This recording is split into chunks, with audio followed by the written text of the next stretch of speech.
बहुत बहुत स्वागत है दोस्तों आप लोगों का मेरे यूट्यूब चैनल में। आज हम लोग देखेंगे क्लास 6 का जियोग्राफी का चैप्टर नंबर 2 जो है ग्लोब। इसमें हम लोग देखेंगे अक्षांश एवं देशांतर।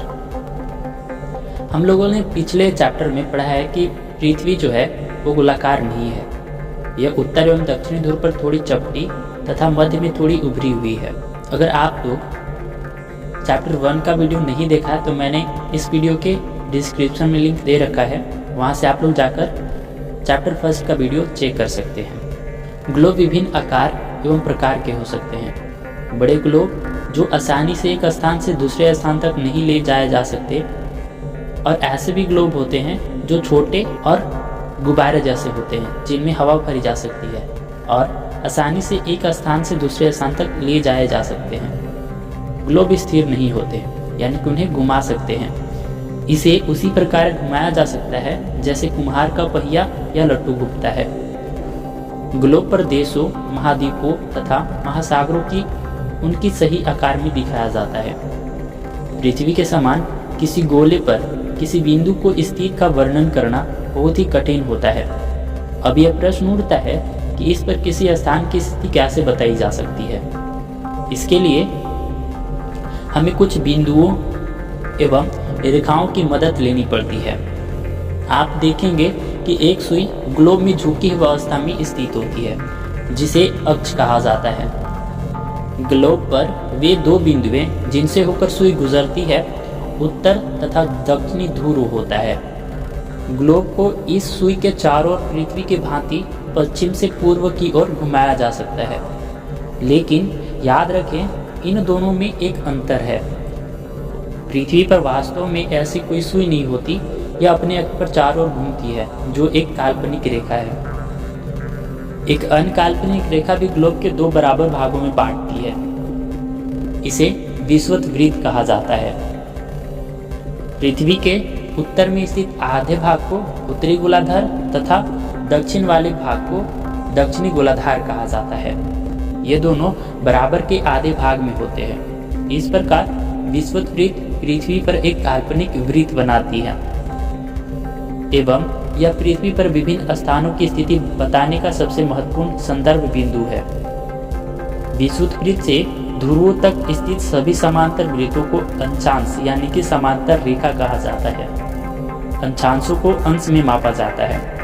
विषुवत वृत्त शून्य अंश अक्षांश को दर्शाती है। चूंकि विषुवत वृत्त से दोनों तरफ ध्रुवों के बीच की दूरी पृथ्वी के चारों ओर की वृत्त का 1/4 होता है, अतः इसका माप होगा 360 अंश का, यानी 90 अंश।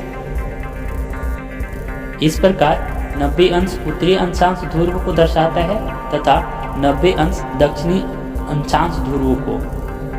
इस प्रकार विषुवत वृत्त के उत्तर की सभी समांतर रेखाओं को उत्तरी अक्षांश कहा जाता है तथा विषुवत वृत्त के दक्षिणी स्थित सभी समांतर रेखाओं को दक्षिणी अक्षांश कहा जाता है। इसीलिए प्रत्येक अक्षांश के मान के साथ उसकी दिशा यानी उत्तर या दक्षिण को भी लिखा जाता है। सामान्यतः उसे उ या द अक्षर से व्यक्त किया जाता है।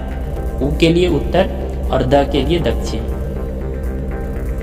उदाहरण के लिए महाराष्ट्र में चंद्रपुर एवं ब्राजील में एरिजेंटो दोनों एक ही अंश यानी कि 20 अंश पर स्थित है, लेकिन चंद्रपुर विषुवत वृत्त के 20 अंश उत्तर में है एवं बेलो होरिजेंटो विषुवत वृत्त के 20 अंश दक्षिण में स्थित है। इसीलिए हम कह सकते हैं चंद्रपुर 20 डिग्री उत्तर अक्षांश पर तथा बेलो होरिजेंटो 20 डिग्री दक्षिण अक्षांश पर स्थित है। चित्र 2.2 से स्पष्ट है कि जैसे जैसे हम विषुवत वृत्त से दूर जाते हैं अक्षांशों का आकार घटता चला जाता है। विषुवत वृत्त 0 डिग्री उत्तर ध्रुव 90 डिग्री उत्तर तथा दक्षिण ध्रुव 90 डिग्री दक्षिण के अतिरिक्त 4 महत्वपूर्ण अक्षांश समांतर रेखा और भी हैं। ये इस प्रकार हैं। पहला है उत्तरी गोलार्ध में कर्क रेखा जो 20 डिग्री उत्तर है। दूसरा है दक्षिणी गोलार्ध में मकर रेखा जो 23 डिग्री दक्षिण में है। तीसरा है विषुवत वृत्त के 66 डिग्री उत्तर में उत्तर ध्रुव वृत्त। चौथा है विषुवत रेखा के 66 डिग्री दक्षिण में दक्षिणी ध्रुव विवृत। आगे हम लोग देखेंगे पृथ्वी के ताप कटिबंध के बारे में। कर्क रेखा एवं मकर रेखा के बीच के सभी अंशांशों पर सूर्य वर्ष में एक बार दोपहर में सिर के ठीक ऊपर होता है, इसीलिए इस क्षेत्र में सबसे अधिक ऊष्मा प्राप्त होती है तथा इसे उष्ण कटिबंध कहा जाता है। कर्क रेखा तथा मकर रेखा के बाद किसी भी अंशांश पर दोपहर का सूर्य कभी भी सिर के ऊपर नहीं होता। ध्रुव की तरफ सूर्य की किरणें तिरछी होती जाती है। इस प्रकार उत्तरी गोलार्ध में कर्क रेखा एवं उत्तर ध्रुव विवृत तथा दक्षिणी गोलार्ध में मकर रेखा एवं दक्षिणी ध्रुव विवृत के बीच वाले क्षेत्र का तापमान मध्यम रहता है, इसीलिए इन्हें शीतोष्ण कटिबंध कहा जाता है। उत्तरी गोलार्ध में उत्तर ध्रुव विवृत एवं उत्तरी ध्रुव तथा दक्षिणी गोलार्ध में दक्षिणी ध्रुव विवृत एवं दक्षिणी ध्रुव के बीच के क्षेत्र में ठंड बहुत होती है, क्योंकि यहाँ सूर्य क्षितिज से ज़्यादा ऊपर नहीं आ पाता, इसीलिए ये शीत कटिबंध कहलाते हैं। आगे हम लोग देखेंगे देशांतर क्या होता है। किसी स्थान की स्थिति को बताने के लिए उस स्थान के अक्षांश के अतिरिक्त कुछ और जानकारियाँ की आवश्यकता भी होती है। आप देख सकते हैं कि प्रशांत महासागर में स्थित टोंगा द्वीप एवं हिंद महासागर में स्थित मारोसस द्वीप एक ही अंशांश यानी कि 20 डिग्री दक्षिण पर स्थित है। इनकी सही स्थिति जानने के लिए यह पता करना होगा कि उत्तर ध्रुव को दक्षिण ध्रुव से जोड़ने वाली संदर्भ रेखा से पूर्व या पश्चिम की ओर इन स्थानों की दूरी कितनी होती है। इन संदर्भ रेखाओं को देशांतरीय यामोत्तर कहते हैं तथा इनके बीच की दूरी को देशांतर के अंशों में मापा जाता है। प्रत्येक अंश को मिनट में तथा मिनट को सेकंड में विभाजित किया जाता है। ये अर्धवृत्त तथा उनके बीच की दूरी ध्रुवों की तरफ बढ़ने पर घटती चली जाती है एवं ध्रुव पर शून्य हो जाती है, जहाँ सभी देशांतरीय यामोत्तर आपस में मिलती है। समांतर रेखाओं से भिन्न सभी देशांतरीय यामोत्तरों की लंबाई समान होती है, इसीलिए इन्हें सिर्फ मुख्य संख्याओं में व्यक्त करना कठिन था। तब सभी देशों ने निश्चय किया कि ग्रीनिच, जहाँ ब्रिटिश राज की वेधशाला स्थित है, से होकर गुजरने वाली यामोत्तर से पूर्व और पश्चिम की ओर गिनती शुरू की जाए। इस यामोत्तर को प्रमुख यामोत्तर कहते हैं। इसका मान 0 डिग्री देशांतर है तथा यहाँ से हम 180 डिग्री पूर्व या 180 डिग्री पश्चिम का गणना करते हैं। प्रमुख यामोत्तर तथा 180 यामोत्तर मिलकर पृथ्वी के 2 समान भागों पूर्वी गोलार्ध एवं पश्चिमी गोलार्ध में विभक्त करती है। इसीलिए किसी स्थान के देशांतर के आगे पूर्व के लिए अक्षर पू तथा पश्चिम के लिए अक्षर प का उपयोग करते हैं। यह जानना रोचक होगा कि 180 डिग्री पूर्व और 180 डिग्री पश्चिम यामोत्तर एक ही रेखा पर स्थित है। अब ग्लोब पर अंशांश यानी कि समांतर रेखाएं एवं देशांतरीय यामोत्तरों के द्वारा बनी ग्रिड को देखें। अगर आपको किसी स्थान के अंशांश एवं देशांतर का सही जानकारी हो तो ग्लोब पर आप उस स्थान का पता आसानी से लगा सकते हैं। इसको समझने के लिए कागज पर समान दूरी वाली क्षैतिज तथा ऊर्ध्वाधर रेखाएं खींचिए, जैसा कि चित्र 2.7 में दिखाया गया है।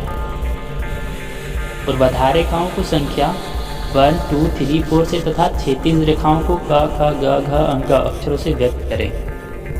इन बिंदुओं पर ये ऊर्ध्वाधर एवं क्षैतिज रेखाएं एक दूसरे को काटती है।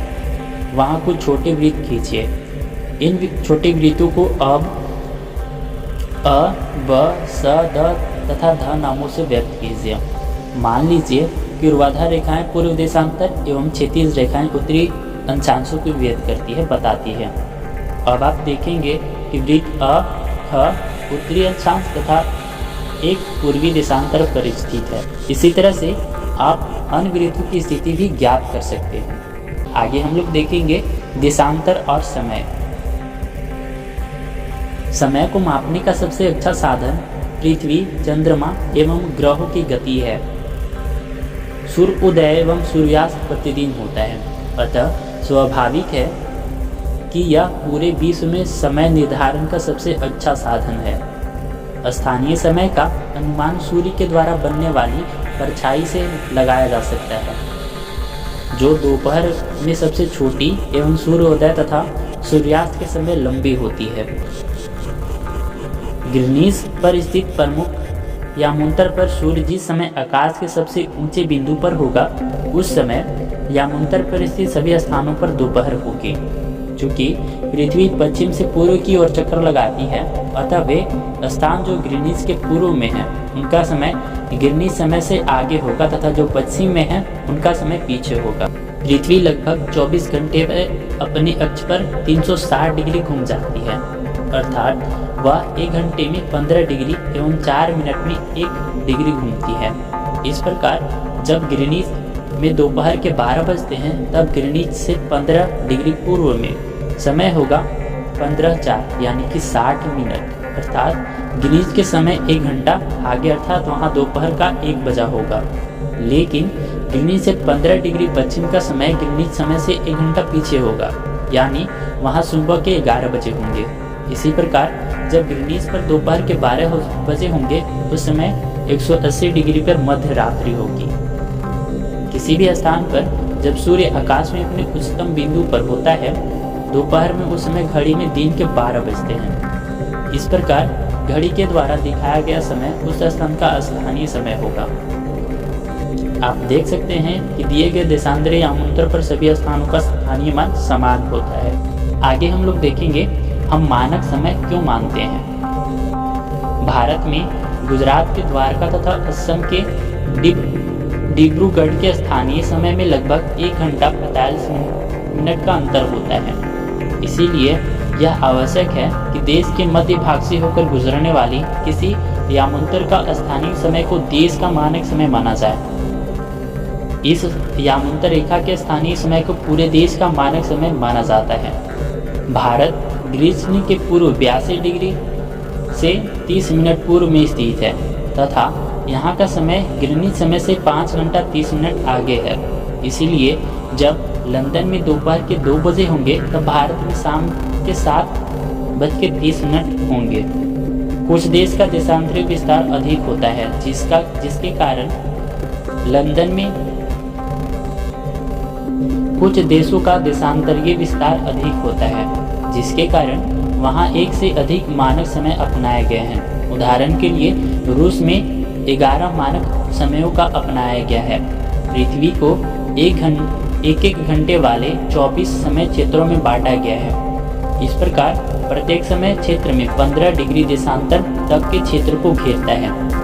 आज के लिए बस इतना ही। आशा करता हूँ कि ये वीडियो आपके लिए लाभदायक हो।